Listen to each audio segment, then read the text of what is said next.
सबैजनालाई नमस्ते। अब सबैले सोचिरहनु भएको होला म कसरी चिफ गेस्ट भएँ भनेर होइन। यो चाहिँ खास मैले मेरो अर्को चिफ गेस्टलाई रिप्रेजेन्ट मात्रै गरेको and luckily he is my father Dr. Prasad Shrestha. So he is a retired government officer and also he's working here as a Odadaksha, your Tolko. So they were social worker. He truly deserves to be a chief guest here.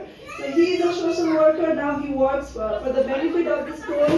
So because of my daddy, my Parisha also learned what a social worker is. So one back of her mind उहाँको चाहिँ social worker पनि हुन्छु पछि गएर म hospital खोल्छु भन्ने खालको पनि भनिरहेको हुन्छ. So all thanks goes to him.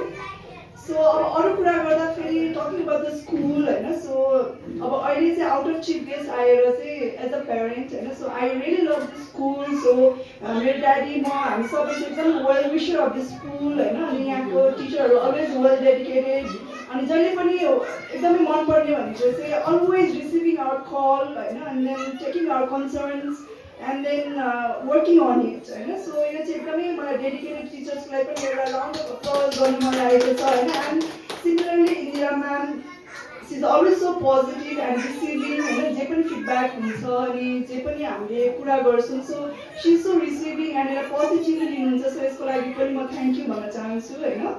So ओभरअलमा भन्दाखेरि दिस आई थिङ्क यो एक वर्ष हामीले पुगेर यो ग्रेजुएसन अर भनौँ पेरेन्ट्स डे सेरेमनी आएको छ.